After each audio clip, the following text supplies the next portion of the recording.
Dia ni asal daripada keluarga Diraja Wallachia, keturunan Vlad Dracul. Ya, Vlad the Dragon. Dracul. Tuan-tuan pernah dengar cerita Dracula? Ya, Ini asal Dracula. usul dia. Ini asal usulnya, Dracula tu betul. cerita betul sebenarnya. Sebelumnya terima kasih untuk para dermawan di bulan ini. Terima kasih telah berdonasi dan menjadi member di channel ini. Semoga selalu diberikan rezeki yang berlimpah dan kesehatan. Amin ya robbal alamin. Halo, assalamualaikum warahmatullahi wabarakatuh. Kembali lagi di Indo React TV. Oke teman-teman semua, apa kabar kalian semua? Semoga sehat-sehat selalu dan dilimpahkan, dipermudahkan rezekinya ya, dan dipermudahkan juga segala urusannya. Amin ya rabbal alamin. Oke, kita masih lanjut melihat ceramah Ustadz ya kali ini. Seperti biasa, ceramah Ustadz Datuk ya, sekarang Datuk. Ustadz Datuk Badrulisa Alauddin. Nah, hari ini kita mau lihat ceramahnya yang lumayan keren juga ini guys. Dari tajuknya keren banget ini. 3 tahun yang lalu ini videonya, tapi kita lihat guys. Mungkin dari kalian juga ada yang belum pernah lihat ceramah beliau ini. Nah ini dia ya, zalimnya di luar akal, senarai pemimpin zolim. Tuh, dari Ustadz Datuk Badrulisa Alauddin ya. Oke, ini sudah 3 tahun yang lalu diupload ya. Cuman belum banyak yang tengok nih guys, 59.000. Nah, kita perbanyak lagi yang tengok ya. Mungkin ada pesan-pesan yang mau disampaikan oleh Datuk Badrulisa ini ya. So, langsung aja kita tengok ya guys. Indo React. Tanda ke-14, ramainya pegawai ini serta pembantu penguasa yang zalim. Muka ini surat masih 19. tanda kiamat kayaknya ya. Siri tanda kiamat yang kemarin kan banyak banget video-video tanda kiamat Ustadz Badrulisa ini. Cuma banyak juga yang belum kita tengok guys. Nanti kita tengok satu-satu lah ya, insyaallah. 98.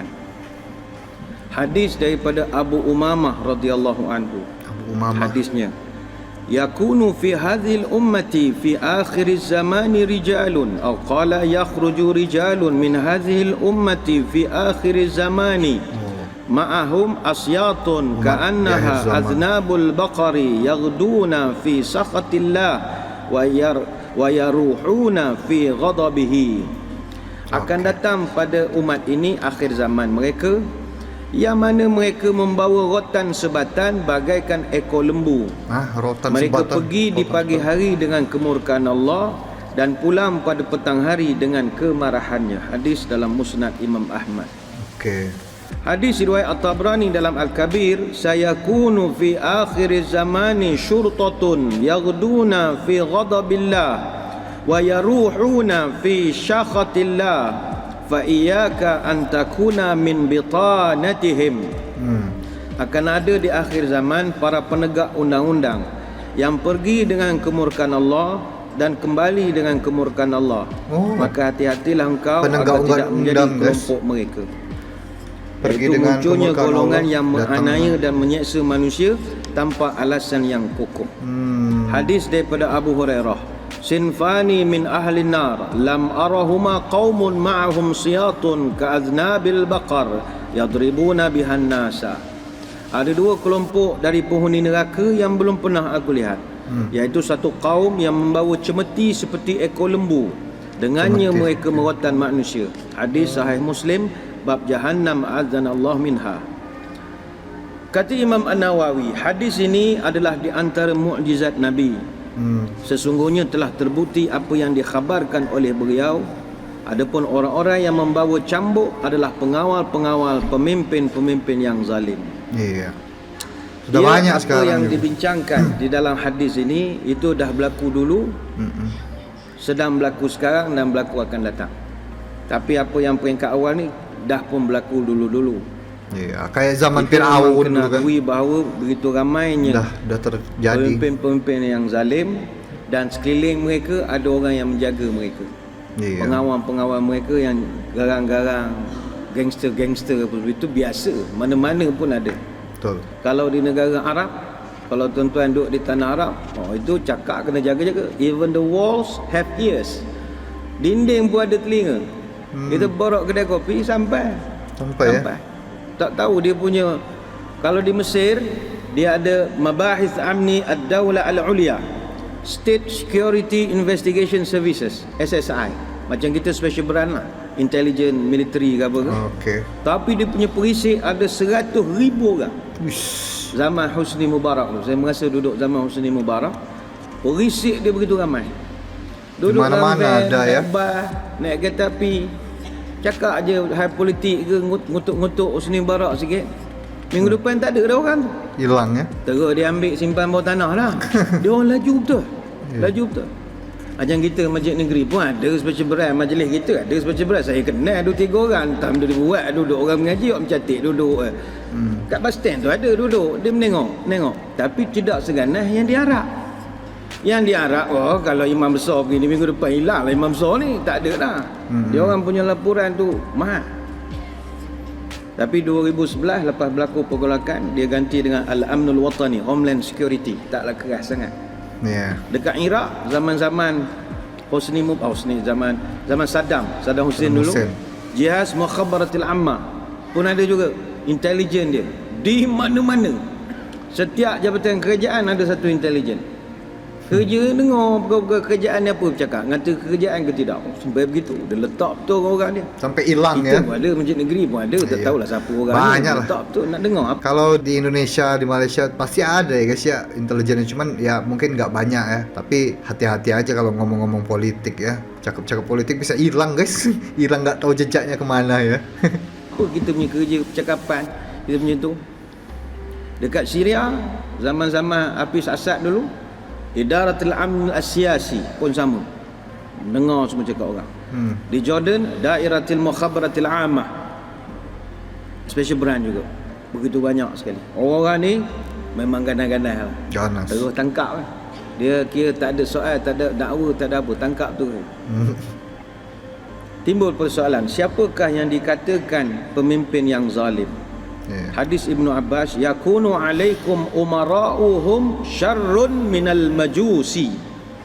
Akan ada para pemimpin-pemimpin kamu yang mereka itu lebih teruk daripada orang Majusi.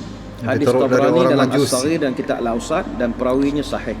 Majusi itu teruk. Pemimpin zalim ini, kalau bahasa kita sekarang, pemimpin diktator. Diktator ya.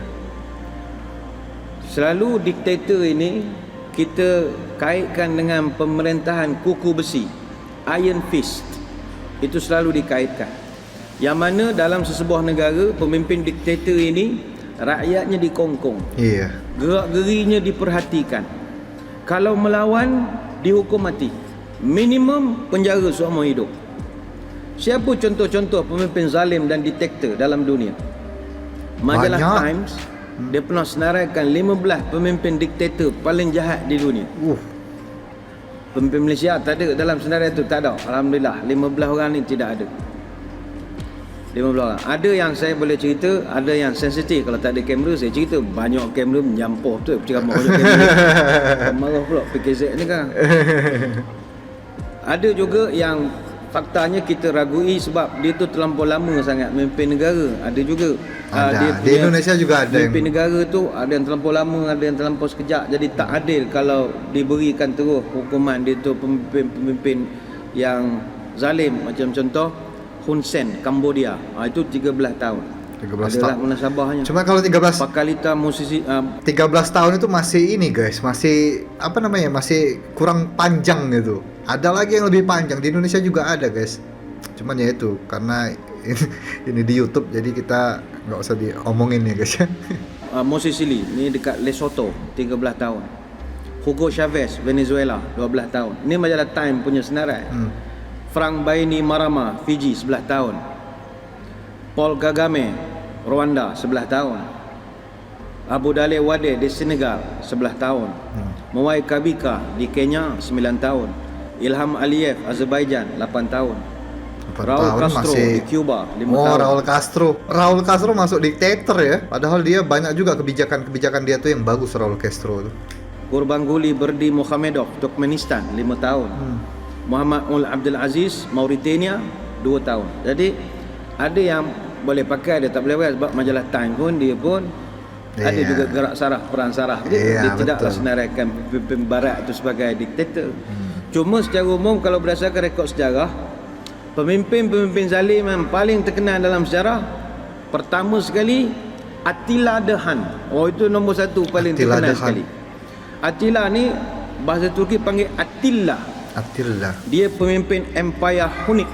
Hunik ni sekarang ni dekat Hungary. Tahun 434 sampai 453. Dia asal daripada suku nomad di sebelah Asia Tengah. Dia buat pembunuhan besar-besaran semasa penaklukan di Austria sampai Jerman. Punya jahat. Attila the Hun. Yang kedua, Belum pernah aku paling dengar zalim Attila. dalam sejarah dunia, Ivan the Fourth of Russia ataupun Ivan the Terrible. Itu Ivan the pemimpin Terrible. zalim. Dia Grand Duke of Rurikovic, dinasti Rurik yang memerintah Central Europe, iaitu Rusia, Ukraine, Belarus, Poland dan Lithuania. Oh. Dia digelarkan dalam sejarah first Russian ruler to be formally crowned as Tsar of all Russia. Dia pemerintah pertama Rusia dapat gelaran Maharaja. Maharaja. Begitu hebat sekali. Dia dapat title tahun 1547. Ya banyak kan itunya di bawahnya tadi. Tahun negara-negara. 1570 dia buat tembok yang begitu besar dekat bandar Novgorod dekat dengan Poland. Tiap hari dia akan kumpulkan di tembok itu 500 hingga 1000 orang untuk diseksa Uish. dan dibunuh orang-orang Bunuh tersebut. 1000 orang tiap Dia hari. pernah tumbuk menantunya Sheremeteva. Kalau 1000 orang tiap hari dibunuh guys, habis rakyatnya ya. Wah, parah ya. Hanya kerana menantunya pakai baju yang dia tak suka tu saja. Astaga. Sampai keguguran menantunya itu. Ditumbuk sampai Akhirnya keguguran. anak lelaki dia Ivan Ivanovic marah, bini Ivan kena bunuh. Ivanovic. Dia pukul bapak dengan tongkat sampai mati. Paling begitu sajalah. Pemimpin zalim. Pemimpin ketiga paling terkenal dalam sejarah, Vlad III ataupun Vlad the Impaler. The Impaler ya. Ini pemerintah sebuah negara namanya Wallachia. Wallachia ni dah tak ada dah. Nggak ada lagi sekarang. Ni kita panggil Romania. Romania, ya. Dia gabungan 3 negeri, Moldavia, Transylvania dengan Wallachia. Jadilah. Yang ini musuhnya Ottoman ya, musuhnya Sultan Mehmed ya, yang dia jadi Dracula sekarangnya ya. Vlad the Impaler itu mitosnya dia tuh Dracula pertama ya, karena dia setiap musuhnya tuh disula ya. Kalau bahasa Indonesia itu sula itu guys, dari bawah ditusuk keluar di sini, keluar di paru-parunya ini. Seram betul memang, dia tuh pemimpin paling kejam. Jadilah Romania pada hari ini. Dia ni asal daripada keluarga di Raja Wallachia, keturunan Vlad Dracul. Ya, Vlad Vlad the Dragon. Dracul. Tuan-tuan pernah dengar cerita Dracula? Ya, Ini asal Dracula. usul dia. Ini asal usulnya, Dracula tu betul. cerita betul sebenarnya. Dracula tu istilah The Little Dragon. Dracula ni lahir di era Perang Salib antara kerajaan Ottomania dengan kerajaan Ottomania. Hungaria, Hungary. Ya. Dia pernah jadi panglima semasa Perang Salib dan dari tangannya dia pernah seksa dan bunuh 300,000 orang Islam. Banyak betul. Ya, Vlad itu. Miksa. Memang dia ni gangster besar. Ayanda betul. Dia pernah bawa satu piala emas letak tengah bandar. Tak ada orang berani usik. Umpama kita lah letak barang berharga sikit dekat depan-depan jam ke dekat dengan tepi jalan tu ke. Tak ada tepi tengah jalan depan bank rakyat. Dia ambil orang. Sekejap habis lah. Iya. Dia letak tak ada orang berani usik. Tahun 1460 dia seksa dan bunuh 10,000 orang dan sepanjang hidupnya dia pernah bunuh 40,000 hingga 100,000 manusia. 40,000 Dan daripada dia lah banyak menjadi banget. inspirasi watak Dracula. Iya, dari Dracula. Sebab setiap mangsa yang dibunuh dia suka paku kat kepala, potong limpa, butakan mata ataupun bakar atau potong hidung atau kerat telinga atau kerat kemaluan.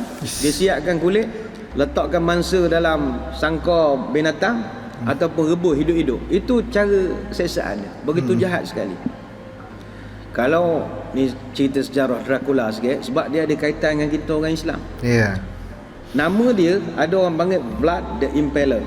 Dia sebab dia Dia Impaler ni dulu Vlad the Impaler ini dulu adalah ini guys, dia tuh pernah diasuh oleh bapaknya Sultan Mehmed itu guys. Jadi mereka tuh bertiga dulu, ada adiknya juga di Kekaisaran Ottoman. Nah adiknya tuh tapi membantu si Sultan ini, Sultan Mehmed. Nah cuma kakaknya itu menjadi Raja Wallachia itu dan memerangi mereka ini berdua jadinya. Waktu mereka perang itu wah banyak betul korban-korbannya itu yang ditusuk dari bawah keluar ke atas guys, ditusuk pakai kayu.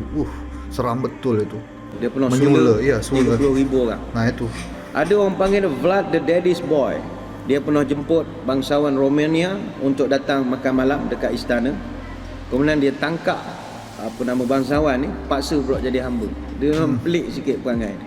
Gila dia Ada tuh. yang panggil dia psikopat Vlad the kayaknya. Literalist.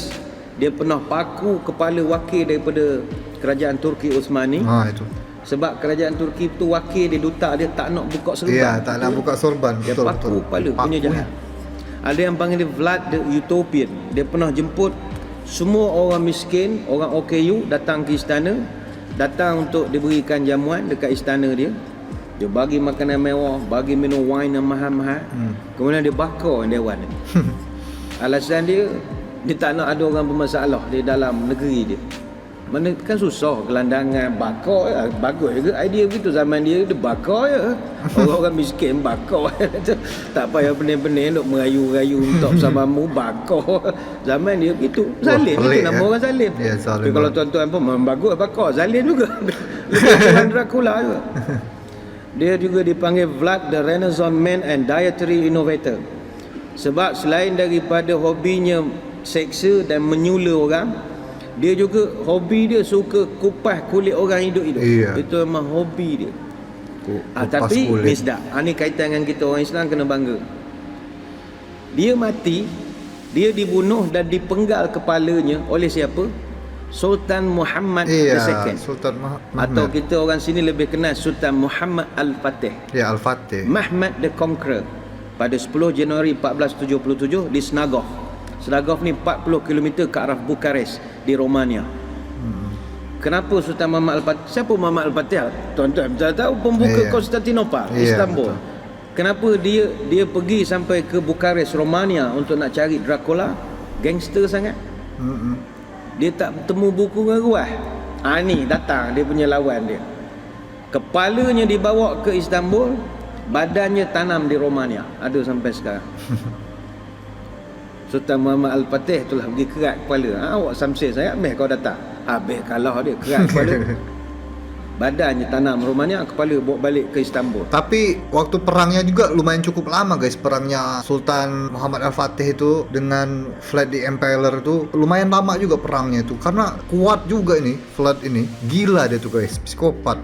Dan masih dicari orang. Di mana tanam kepala Dracula dekat dengan Istanbul. Boleh jadi tempat pelancongan nanti. Cuma yang sedapnya, beberapa tahun lepas Prince Charles dia mengaku dia keturunan Vlad the Impaler. Tak tahu ngapa dia nak mengaku dia keturunan Dracula. Dengan bangga dia mengaku saya keturunan Vlad, kata dia. Oh, itu memang zalim betul tu. Vlad the Impaler tu memang zalim betul. Siapa lagi pemimpin-pemimpin zalim yang dah tak ada dalam sekarang, dia tak ada dah. Maximilien Robespierre. Dia pemimpin revolusi Perancis. Dia lancarkan Reign of Terror tahun 1793 sampai 1794. Dia ni yang terkenalnya dalam sejarah sebab dia yang memperkenalkan gilotin. Tuan-tuan kenal gilotin? Ya. Gilotin ni alat pancung. Ya, alat pancung itu yang cerita Melayu pun gitu. banyak cerita tu. Dia letaknya gergaji atas bawah, tok kepala, tarik tali, potong itu. kepala. Dia yang kenal kan? Dia dengan seorang saintis atau seorang tokoh ilmu di Perancis, Dr. Joseph Ignace Guillotin. Nama tu ambil daripada nama pakar pancung itu. Dia kenalkan gilotin ini dan seramai 16,594 orang dia pancung guna gilotin. Wis, Di Paris saja 2,639 orang yang dia pancung. Dan seluruh Perancis 25,000 orang telah dipancung oleh dia. Selain daripada pakai gilotin, 25,000 dia juga orang buat guys, banyak betul. pembunuhan tembok beramai-ramai tahun 1793. Ada mangsa yang dibenamkan dalam sungai, ada yang dikurung atas bot tu pulak, karam pulak tengah-tengah laut tu. Punyalah jahat. Jahat betul. Masa dia lancar keganasan ketika pra-revolusi Perancis selama 10 bulan, 40,000 orang manusia ketika itu dihukum bunuh. Jahat sangat. Tapi akhirnya rakyat tak tahan bangkit. Tahun 1794 rakyat bangun, dia dihukum mati tanpa bicara. Tapi memang untuk memerangi yang kayak gitu ya, kalau bukan raja yang kuat banget ya rakyat sendiri ya, rakyatnya mereka tuh harus bangkit gitu, maju bersama-sama, bersatu gitu supaya menggulingkan pemimpin yang zolim itu ya. Kalau nggak kayak gitu, kalau nggak ada yang bersatu ya tetap aja zolimnya sampai kapan-kapan. Muda umur 36 jahat tu, umur 36 jahat dah. Jahat. Dan tidak ada satu memorial atau monumen pun dibina di Perancis sekarang untuk nak mengenal dia, walaupun dia pemimpin revolusi Perancis. Tidak ada satu patung pun. Tuan-tuan kalau pergi ke Perancis, itu memang banyak patung, setiap tempat ada patung-patung. Kecuali satu je, dia ada baru-baru ni debat di Montreal Metro Station, stesen kereta api, ada buat satu untuk nak mengenal. Lain orang tak hadap nak buat patung ni. Jahat sangat, jahat, zalim. Itu yang keempat. Pemimpin kelima dalam sejarah ni dululah yang zalim betul. Leopold II atau Leopold Louis Philippe Marie Victor. Dia ni Raja Belgium tahun 1865. Dia ada tentera peribadi namanya Force Publique. Dia pernah tubuhkan Congo Free State khusus untuk nak projek nak kutip hasil getah tahun itu, ketika itu. Dan ladang itu 76 kali lebih besar daripada negara Belgium sendiri. Uish. Dan dia ramai ambil buruh paksa daripada Kongo zaman itu. 76 dan kali dia telah lebih. menyebabkan kematian 3 juta hamba daripada Kongo pada zaman itu. Ya Allah. Sebab nak ke hasil getah. 3 juta orang Kongo. Yang hilang. keenam, pemimpin zalim dalam sejarah, Benito Mussolini. Tapi mungkin ya guys ya, ini pendapat aku ya. Mungkin zaman dulu itu kan populasi manusia itu kan lebih rendah ya daripada sekarang. Sekarang kan banyak banget. Nah, mungkin kenapa dulu lebih rendah itu karena banyak yang dibunuh-bunuh kayak gitu guys ya. Banyak pemimpin zalim yang membunuh orang-orang tanpa tanpa hukum, tanpa apa segala macam kan. Kalau sekarang kan nggak sezolim dulu kan, nggak asal-asal bunuh. Kalau dulu kan banyak betul, sampai 3 juta, sampai 100.000, sampai 25.000, sampai 300.000. Banyak banget yang dibunuh. Jadi ya populasinya jadi rendah gitu ya, nggak setinggi sekarang. Sekarang kan tinggi banget. Setelah zaman raja-raja itu kan tinggi banget karena ya itu jarang yang dibunuh sekarang. Kalau mau bunuh ya pakai konspirasi, kayak pakai virus lah, pakai apalah gitu kan. Dia ni seorang fasis. Fasis ni nasionalis konservatif. Nasionalis okey, sayangkan bangsa agama, sayangkan bangsa tanah, tapi konservatif ada masalah sekarang, dia sampai tak suka orang lain. Dia ni fasis, nasionalis konservatif. Dia pernah memimpin Itali, dipilih sebagai Perdana Menteri tahun 1922. Tapi sebab zalim sangat, nasibnya berakhir dengan tragedi. Dia ditangkap oleh komunis dan dibunuh di Como, Itali. Mayatnya digantung terbalik dekat dengan Milan, Itali. Digantung terbalik. Itu yang keenam. Yang ketujuh, Joseph Stalin. Stalin ini pernah General aku dengar. Secretary of the Communist Party of the Soviet Union Central Committee. Dari tahun 1922 sampai 1953, dia bunuh antara 10 juta hingga 60 juta manusia. Tuh guys, Jahatnya 10 Joseph sampai Stalin. 60 juta tuh. Banyak banget. Yang ke-8 direkodkan dalam sejarah, pemimpin zalim, Pol Pot. Tuan-tuan yang rajin berjalan ke Kamboja, kenal nama Pol Pot ini. Nggak tahu aku Pol Pot. Pol Pot ni dia pemimpin Khmer Rouge dan juga Perdana Menteri Kemboja. Dia memerintah Kemboja 4 tahun, tahun 75 sampai 79. Tapi dia telah menyebabkan kematian 2 juta orang Kemboja. Ya Allah. Sebab 1/3 daripada populasi itu dia lah membunuh rakyat Kemboja ketika itu. 1/3 Mayat populasi. semuanya ditanam dalam satu kubur besar. Dan untuk nak menjimatkan peluru, pembunuhan ketika itu dilakukan guna pemegang kapak, tukul, tombak dan bambu runcing atau buluh yang ditajamkan. Pol Pot. Tuan-tuan yang berkunjung sana, dia ada memang bawa kawasan-kawasan tempat pembunuhan itu. Memang ada kesannya sampai sekarang. Berarti angker banget tempat itu. Itu yang ke-8. Yang ke-9, pemimpin paling zalim dalam sejarah. Tapi bagi saya pemimpin paling kelakar. Walaupun dia zalim tapi dia kelakar. Siapakah dia? Idi Amin Dada. Idi Amin Dada ni Presiden Uganda 8 tahun. Tahun 71 sampai 79. Uganda. Dia ni, kalau tuan-tuan baca sejarah dia, banyak kelakar sebenarnya. Tapi dia zalim tu ada zalim juga. Dia self-acclaim. Dia menggelarkan diri dia sendiri. Dia menggelarkan dirinya sebagai pemimpin paling hebat. Macam kita, kalau Tuanku Agong kita, dia punya gelaran dirinya Kebawah Duli Yang Maha Mulia, Seri Paduka Baginda Yang di-Pertuan Agong. Itu gelaran Al-Sultan sampai habis.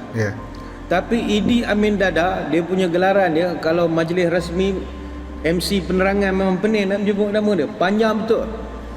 His Excellency President for Life Field Marshal Al-Haji Dr. Idi Amin Dada, conqueror of the British Empire in Africa in general and Uganda in particular. Ada particular, ada macam-macam. Itu umum, belum masuk ada.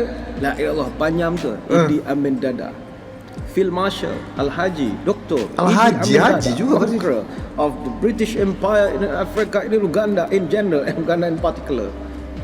Dia dulu rampas kuasa daripada Perdana Menteri Milton Obote. Dia bunuh zaman dia untuk nak berkuasa tu antara 80,000 hingga 500,000 manusia mati di zaman dia. Tahun 72, Idi Amin Dada dia usir 60,000 orang daripada orang Asia yang bukan penduduk Uganda. Dia anti kepada orang Asia. Dan akhirnya dia digulingkan oleh pejuang-pejuang Uganda yang dibantu oleh pejuang daripada Tanzania. Kemudian dia lari ke Libya. Dari Libya dia lari pula ke Arab Saudi. Mati di Arab Saudi orang tahun Islam 2003. Tapi tak pasti mati di Mekah ke mati di Riyadh. Tuan-tuan dia mati di Mekah. Dah tak pasal-pasal masuk surga pula Dah orang kampung mati Mekah masuk surga kan. Mudah-mudahan Didi Amin Dada masuklah surga. Walaupun dia bunuh ratus ribu orang. Tapi dia bertaubat. Mudah-mudahan sangka baik. Sangka baik. Itu yang ke-9. Al-Haji. Yang ke-10 pemimpin paling zalim dalam sejarah, Mobutu Sese Seko Kuku Ngebedu Wazanga Bangga. Apa itu? Siapakah dia? Presiden Kongo. Ataupun Zaire tahun 65 sampai 67. Namanya sudah Kongo sampai mati Perdana Afrika. Menteri dia sendiri, Evariste Kimba, dengan 3 orang menteri kabinet, sebab dia berpakat nak jatuhkan dia ketika itu. Dia lain macam dia. Patut kalau dah tahu Perdana Menteri awak nak gulingkan awak baiklah dengan pembangkang. Tu je lah caranya. Dia tak reti sama tak ada orang nak menasihatkan. Kalau awak baik dengan pembangkang, buat blok baru, buat kajian campuran. Tapi tak ada orang nak menasihatkan ketika itu. Dia mudah dibunuh ya. Tak ada jadi masalah. Bunuh ya. Dia terus bunuh. Dan bunuh itu bukannya bunuh dalam penjara ke, bunuh dalam ken tentera ke tak. Dia bunuh tahun 66 tu depan 50,000 penonton. Buat persembahan. Perdana Menteri dan 3 orang menteri dihukum bunuh depan 50,000 orang penonton. Tahun 66, bulan Mei tahun 66. Mobutu Sese Seko Kuku Ngemendo Wazaga Bangga. Namanya sulit. Tak ada nyebut nama dia banyak kali. Payah betul nak nyebut nama dia. Payah namanya. Mobutu Sese Seko Kuku Ngemendo Wazaga Bangga. Yang ke-11 pemimpin paling zalim dalam sejarah, Nicole Ceausescu. Belum pernah juga aku dengar. Ceausescu gitu nak menyebut tadi. Ketua Parti Komunis di Romania. Dia perintah lagi. Romania 24 tahun 67 sampai 89. Dia tubuh satu polis rahsia yang dinamakan Securitat. Securitat ini ada 11,000 ejen dan ada 50,000 informer. Padahal Romania baru ada 22 juta rakyatnya. Bayangkanlah setiap rakyat itu ada dia punya special brand dia. Iya. Setiap rakyat dia. Macam saya masa di Mesir dulu pun ada orang cakap setiap student akan ada satu mukhabarah, satu special brand jaga kita orang. Tapi kalau dia jaga koma, habis duit klaim di TNT bulanan dia dengan kerjaan. Banyak koma berjalan semua sana sini, sana naik kereta api pergi sepadan Israel gitu. Habis begitu klaim bulan-bulan kalau ngikut kita orang lah. Iya. Kalau dia nak ngikut. Tapi Nicole Ceausescu ni setiap rakyatnya tu ada special brand. Dan dia setiap akhirnya disabitkan kesalahan atas jenayah genocide, tuduhan bunuh 60,000 orang semasa revolusi di Timisoara. Dia dibicarakan dalam dia panggil kangaroo court. Kangaroo court ni drumhead court martial. Macam cerita Piramli anak bapak punya court gitu ya. Buat dalam pejabat gitu. Tak ada mahkamah, tak ada apa. Orang panggil kangaroo court. Macam cerita Piramli, sebiji Piramli ni pandai betul ya. Dia buat kangaroo court. Mana sama dia jadi hakim. Dia tangkap, masuk kangaroo court dan dia ditembak mati oleh skuad penembak. Dia ditembak 120 dah. 120 dah. Jahat sangat. Dan pemimpin zalim ke-12, Slobodan Milosevic. Ini kita kenal. Slobodan Milosevic. Dia watak penting perang Serbia Bosnia tahun 92-95. Budak-budak muda memang tak tahu cerita Bosnia ini. Dia pernah bunuh 200,000 penduduk Muslim di Bosnia. Dan dia dan budak-budak dia perkosa 20,000 Muslimah di Bosnia ketika itu. Tapi alhamdulillah umat Islam masa itu datang untuk bantu balik Bosnia. Akhirnya kita berjaya kuasai 51% daripada wilayah. Tapi Barat masa tu paksa pula buat perjanjian Dayton dekat dengan Paris tahun 1995 untuk pembahagian wilayah. Sampai sekarang dia ada perpecahan sedikit. Dan Milosevic ini masuk mahkamah. Dia diberi status diadili sebagai penjenayah perang. Tapi dia meninggal dalam penjara tahun 2006. Tapi kalau tuan-tuan selalu tengok cerita CIA, berdoa je istighfar mati ni, toh tukar identiti, toh jadi benda tu imam mana, tak tahu. Itu ciri-ciri James Bond. Maknanya apa yang Nabi sebutkan itu betul berlaku. Kata Imam Nawawi. Kata Nabi, ini mukjizat Nabi. Nabi kata aku pernah tengok penduduk neraka, tapi ada satu puak ni aku tak pernah jumpa zaman aku, kata Nabi. Dia punya zalim, bawa cemeti, rotai orang siang malam. Bila dikaji, oh betul, pemimpin-pemimpin zalim yang di luar akal. Di luar akal kita. Dia punya tahap kezaliman. Okey, habis guys. React.